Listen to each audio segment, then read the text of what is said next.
Ok, primeramente buenas tardes a todos. Vamos a iniciar el curso sobre arbovirus que tendrá como tema las enfermedades del dengue causadas por el virus del Zika y el chikungunya. En esta clase específicamente vamos a hablar sobre el virus del dengue, que es la principal arbovirosis o la arbovirosis más frecuente que es preguntada en examen y de las más frecuentes en cuanto a epidemiología también. Entonces, lo primero que vamos a hablar es sobre las características del virus del dengue. Entonces, vamos a ver aquí qué características tiene este. Bueno, primeramente, pertenece a la familia Flaviviridae y es del género Flavivirus, al igual que el virus del Zika.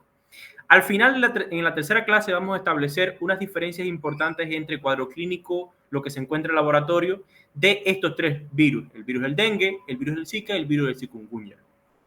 Entonces, del género Flavivirus vamos a encontrar el virus del dengue y tiene 4 serotipos. Sería DEN1, DEN2, D3 y DEN4. ¿Okay? Así se escribe DEN. Lo encontramos en la bibliografía internacional con estas mismas letras.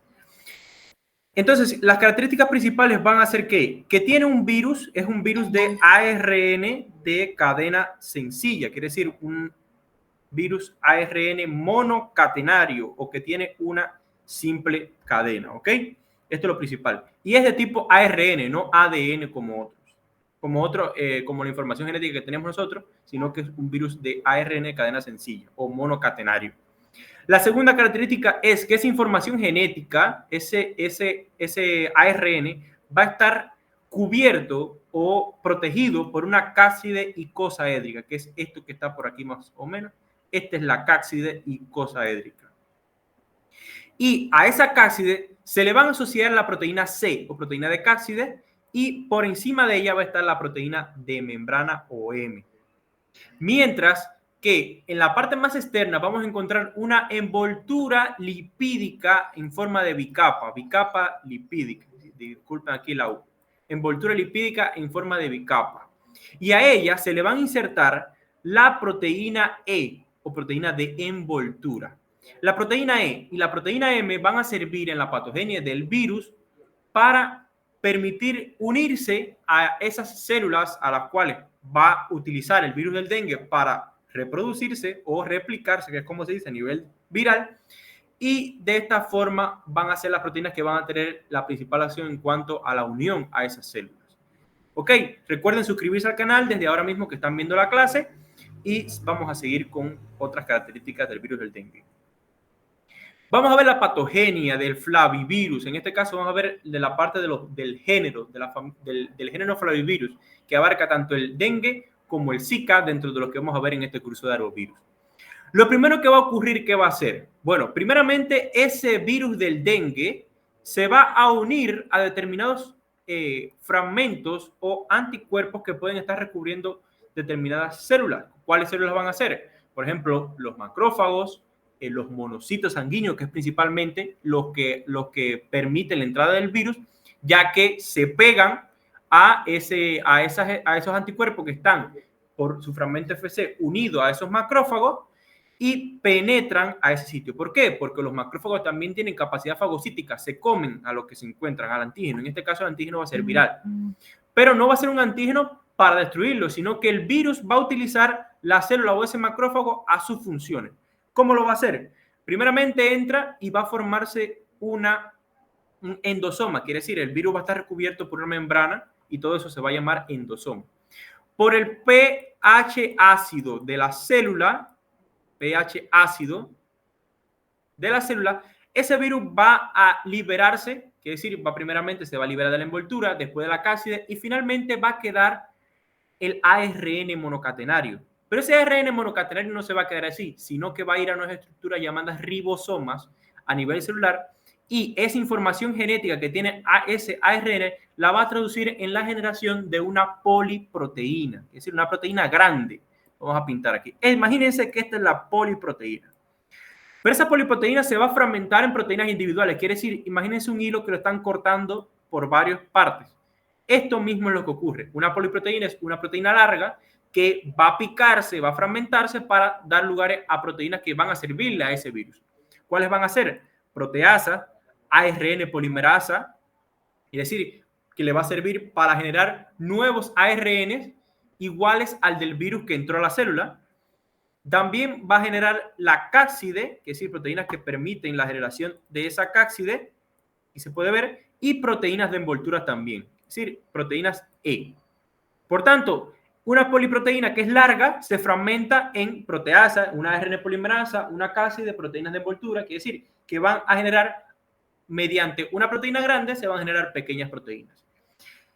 ¿Qué va a pasar también? Bueno, que esas proteínas se van a empaquetar, quiere decir, van a formar como un paquete donde tienen varias cosas unidas. Bueno, eso mismo, forman un paquete y esos paquetes van a encontrarse dentro de vesículas intracelulares. Es decir, van a generar vesículas que van a proteger o que van a permitir que se empaqueten todas esas estructuras, que esas proteínas o esas estructuras individuales que vimos anteriormente.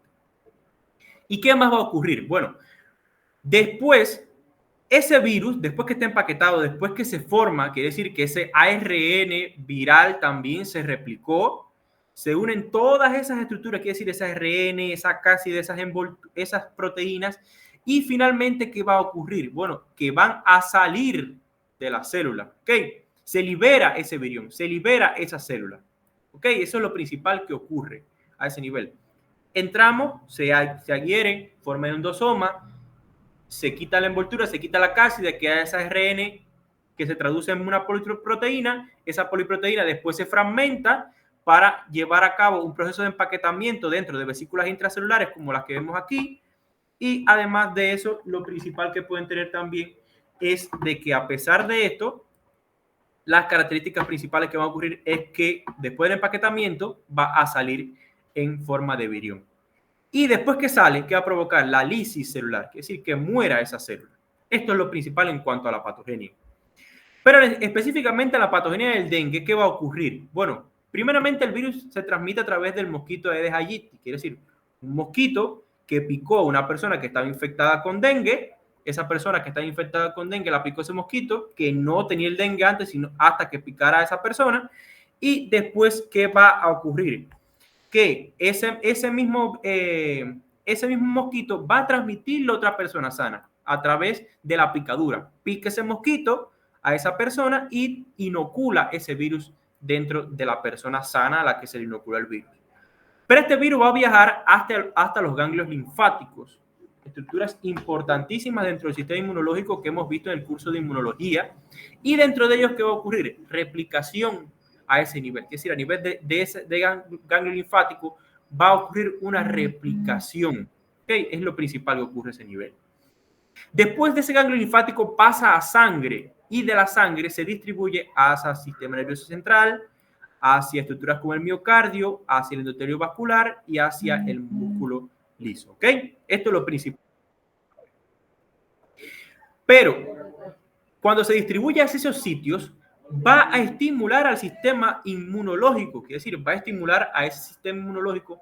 ¿Y ese sistema inmunológico a quién de esos componentes va a estimular principalmente? A los linfocitos T.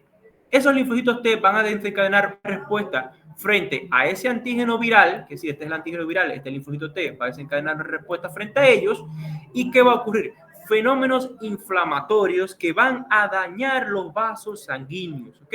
Que van a propiciar que esos fenómenos inflamatorios se formen unos pequeños huecos. De esta forma lo voy a explicar más fácil, de forma rápida y fácil de explicarlo.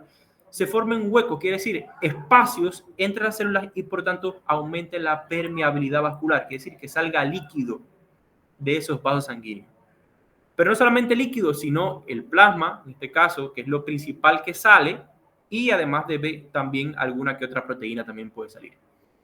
Y este fenómeno va a ser importante, ¿por qué? Porque ese aumento de la permeabilidad vascular que va a propiciar la aparición de determinadas derrames serosos. Por ejemplo, derrames serosos a nivel de pericardio, a nivel de la cavidad abdominal podemos ver la ascitis, es decir, que aumenta la permeabilidad vascular. Con respecto a la inmunidad, la primera vez que nos encontramos frente al virus del dengue, ¿qué va a ocurrir? Bueno, que nuestro cuerpo va a generar inmunidad frente a ese serotipo que fue el que nos llegó. Es decir, ese virus del dengue, si es un dengue 1, de tipo 1, nos va a llegar y va a generar inmunidad frente a ese tipo de dengue. Como pueden ver aquí la ilustración de los anticuerpos que se van a formar frente a ese virus del dengue. Y también lo principal es que esta inmunidad va a ser permanente, ¿okay? Una inmunidad homóloga permanente, es decir, que vamos a tener en el curso de la vida. Mientras que va a tener una inmunidad, es decir, vamos a ser inmunes a otros tipos de serotipos del dengue, pero por un breve tiempo. Y esto es lo que se llama inmunidad heteróloga, es decir, que es por un breve tiempo. Por tanto, por eso cuando, por ejemplo, una persona es infectada varias veces por varios tipos de serotipos, en este caso, por ejemplo, se infectó por el dengue 1 y después se volvió a infectar por el dengue tipo 2, por tanto tiene mayor relación con respecto a la gravedad, quiere decir mayor tendencia a la gravedad, y es por lo que le voy a explicar ahora. ¿Por qué en la segunda infección por un serotipo diferente tenemos un curso un poco más grave? Bueno, lo principal es ¿por qué? Porque se forman inmunocomplejos no neutralizantes, quiere decir que esos anticuerpos que van a estar recubriendo a ese macrófago, a ese monocito, ¿qué van a propiciar? En vez de propiciar la entrada propiciar una respuesta inmunitaria de memoria, en este caso lo que va a propiciar es que aumente la entrada hacia esas células, a esos monocitos o esos macrófagos, quiere decir que van a entrar más de la cuenta, es decir, cuando está un serotipo por segunda vez. Y este aumento de la entrada a esas células va a propiciar un aumento de la replicación a nivel de todo el cuerpo. Y a este fenómeno se le conoce como amplificación dependientes de anticuerpos. Que esos anticuerpos que estás recubriendo, en vez de tener una acción frente a ese virus, lo que propician es que entren más, que quiere decir que facilitarle la entrada a esos macrófagos de los cuales se van a apropiar para realizar determinadas funciones para su beneficio, es decir, para su patogenia. Y esto va a aumentar la replicación. Por tanto, si en nuestro organismo se está replicando mucho más el virus, ¿qué va a propiciar? De que tenga más tendencia a la gravedad, las condiciones o las manifestaciones clínicas del dengue sean mayores y por tanto aparezca el dengue grave o el shock. ¿Ok? Esto es lo principal en la patogenia del dengue. En la clínica, ¿qué tenemos que saber? Bueno, que el proceso de incubación del dengue después de inocularse por ese Aedes aegypti es de alrededor de 7 a 10 días. Lo primero que vamos a encontrar es un inicio brusco de una fiebre de alta de 38 grados o más, como aquí se los represento. ¿Ok? Eso es lo principal. Esta fiebre va a durar de 3 a 7 días y va a estar acompañada de escalofríos. Esto es otra característica del virus del dengue que lo va a diferenciar del Zika y del chikungunya y veremos por qué. ¿Qué más? Al tercer o quinto día de aparición de ese cuadro brusco de fiebre, ¿qué va a aparecer? Un exantema pruriginoso, un exantema parecido al del sarampión, como este que vemos aquí, ¿ok? Y si además ocurre una trombocitopenia importante, que es decir, que bajan las plaquetas, incluso podemos encontrar equimosis también a ese nivel, ¿ok? A nivel de piel. Por tanto, pasan, que es decir, se extravasa sangre, que es decir, se rompen vasos sanguíneos y por tanto sale sangre y a nivel superficial se pueden ver con este exantema o con la equimosis en este caso. ¿Qué más podemos encontrar? Cefalea y dolor retrocular, que esto es muy clásico del dengue, como aquí se lo represento. Cefalea y dolor retrocular. Mialgias y artralgias, sobre todo las artralgias en las articulaciones mayores. Y el vómito puede aparecer y puede ser un signo de gravedad cuando es muy persistente, incluso también la diarrea. Estas son las manifestaciones clínicas del dengue que son importantes y que son lo clásico para ella. Por tanto, tienen que saber que hay personas que pueden pasar el dengue asintomático o incluso con unas manifestaciones clínicas menores, es decir, que no tengan este cuadro florido. A nivel de laboratorio, ¿qué vamos a encontrar? Trombocitopenia. ¿Y por qué vamos a encontrar trombocitopenia? Porque esas plaquetas, que generalmente lo que hacen es tapar esos espacios por donde sale el líquido hacia el espacio extracelular, hacia el espacio intersticial, disculpen, que va a propiciar que esas plaquetas vayan a un momento en que son tantos los fenómenos inflamatorios, tanto es el paso de líquido hacia el espacio intersticial, que ¿qué va a ocurrir? Que no va a dar la cuenta, es decir, van a ser demasiados espacios que tienen que llenar esas plaquetas que tienen función de la coagulación y por tanto, como se baja ese nivel de plaquetas, quiere decir, esa cantidad de plaquetas que son necesarias para tapar esos espacios, ¿qué va a ocurrir? De que ocurre un fenómeno de hemorragia, ¿ok? Ya que las plaquetas al estar bajas y intervenir en la coagulación, ¿qué va a ocurrir? Fenómenos hemorrágicos, porque esas plaquetas que intervienen en la coagulación no van a estar en su mejor función y por tanto van a aparecer esas hemorragias.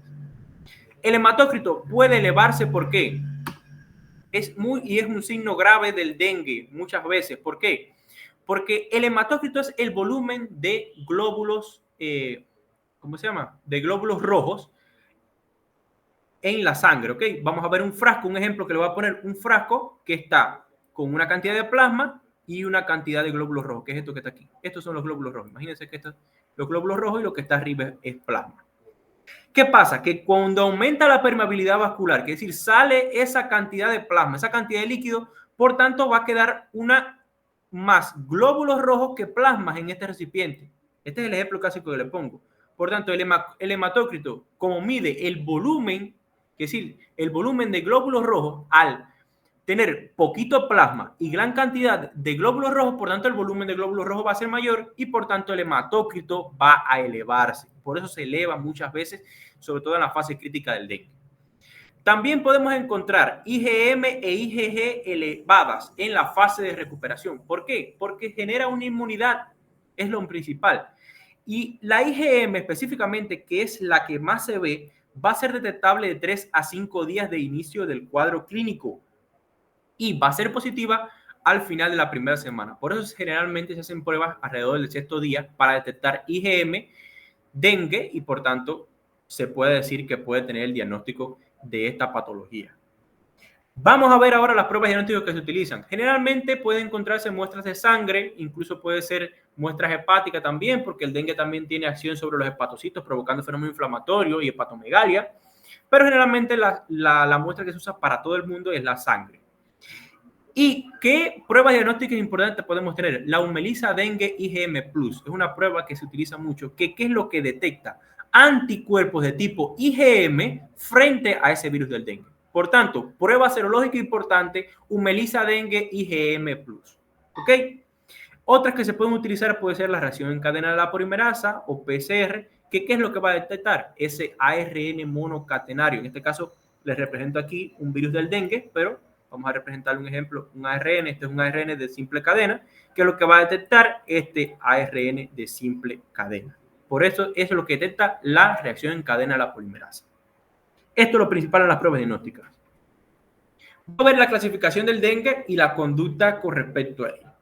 El dengue se puede clasificar en dengue sin signos de alarma y dentro de esta clasificación podemos encontrar la fiebre indiferenciada, el caso sospechoso de dengue y el caso sospechoso de dengue con sangrado en la piel. En el caso de fiebre indiferenciada, ¿qué va a ocurrir? Ese paciente que tiene una fiebre, pero que no reúne los criterios para asociarla a dengue. Es decir, otros criterios que vamos a ver en el caso sospechoso de dengue. No tiene los criterios del caso sospechoso de dengue, sino que solamente tiene fiebre, pero no se le puede asociar al dengue.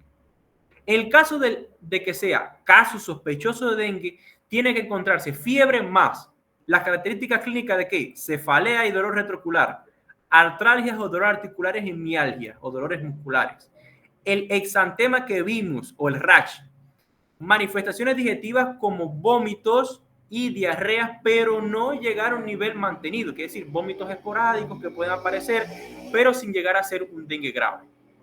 Y el estado de leucopenia o disminución de los leucocitos, ya que puede existir leucopenia. ¿Por qué? Porque los leucocitos en este caso pueden ser macrófagos, es decir, polimorfonucleares, van a tener una función hasta un punto. ¿Por qué? Porque llega un momento en que es tanta la función inmunológica que va a llevar nuestro sistema inmune que van a bajar, es decir, se agotan esas reservas y por tanto el cuerpo tiene una leucopenia. Muchas veces explico un poco menos refiriéndome a la parte científica o a la parte más de medicina y más a la parte, ¿cómo decirles? A la parte más práctica, porque es estudiante de aquí de todos los años y por tanto es para que tengan una idea de qué es lo que ocurre.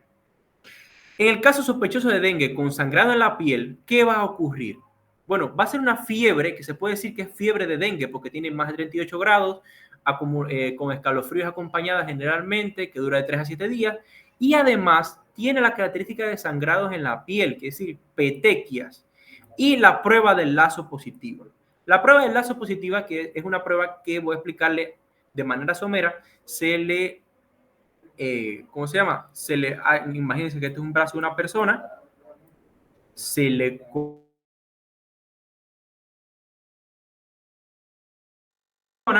y en esta parte del antebrazo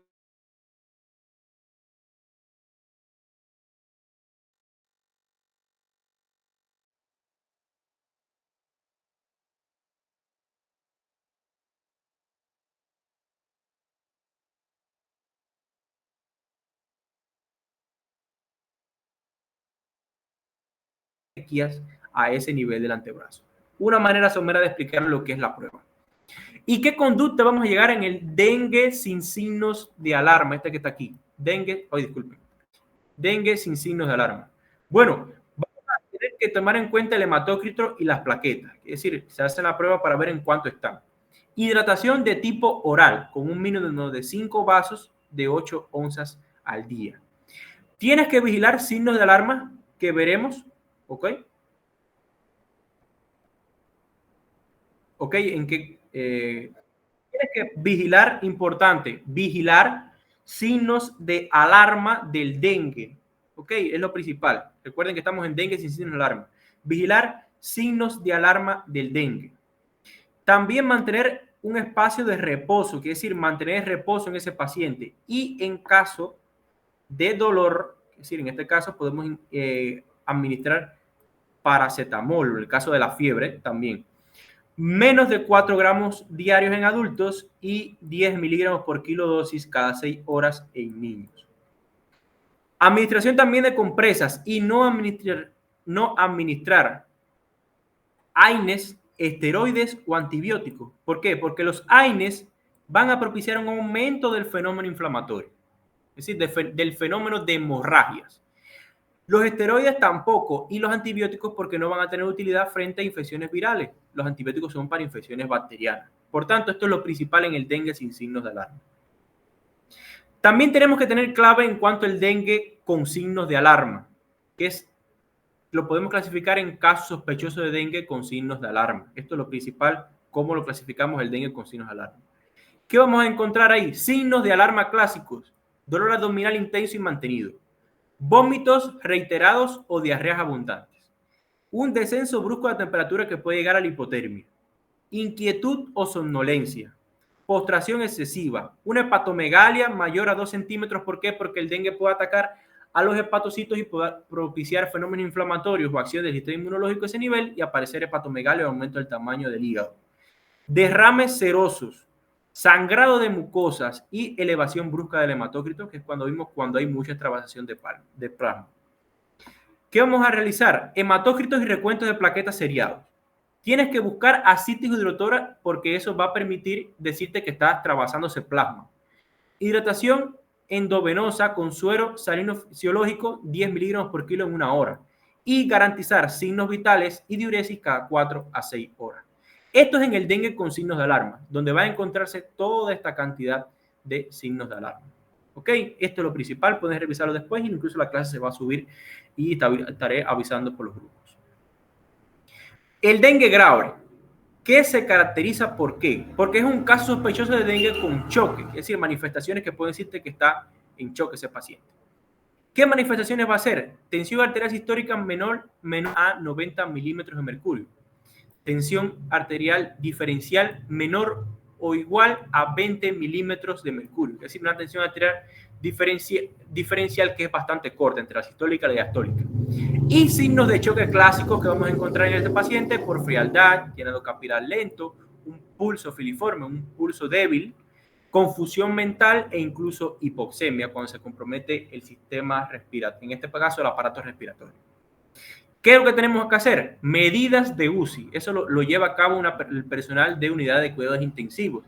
¿Y qué tenemos que ver? Glicemia, creatinina, hemograma, leucograma con diferencial. Se hace todo ese panel bioquímico y además el hemograma completo. Y garantizar oxigenoterapia en el caso de que ese paciente existe un compromiso del aparato respiratorio. En la prevención, ¿qué tenemos que ver? Bien todo lo que vaya a hacer contra combatir a ese mosquito, que es decir, darle muerte a ese mosquito o no propiciar su hábitat. ¿Qué van a hacer? Limpiar patios y jardines, tapar los recipientes con agua, cambiar el agua de flores y macetas, eliminar aquellos objetos que no vayas a utilizar repelentes en caso de que sea un sitio donde estés con mucha cantidad de mosquitos, quiere decir que tú sepas de que a una hora determinada del día aparecen gran cantidad de mosquitos y tengas riesgo, y principalmente también tener una prevención en cuanto a el sitio donde te encuentras en la epidemiología. Si te encuentras en un sitio donde hay gran cantidad de mosquitos, es decir, y casos sospechosos de dengue varias veces en el mes, te puedes decir que existe una zona donde hay una alta incidencia de dengue. Por tanto, tienes que tener muchísimo cuidado en ese sitio. Entonces, esta es la clase de hoy. Espero que se encuentren muy bien con la clase que hemos dado y de esta forma estaríamos dando finalización a la misma. Recuerden que el post-test se estará pasando por los grupos y puedan tener esta información o puedan llevarse certificado, que también es importante. Recuerden, suscríbanse al canal, que siempre es importante para nosotros, ya que nos permite horas de visualización y brindar muchísima mayor cantidad de suscriptores y de esta forma estimular a muchas más personas que se suscriban. Entonces, queden bien y mañana estaremos con las clases del virus del Zika.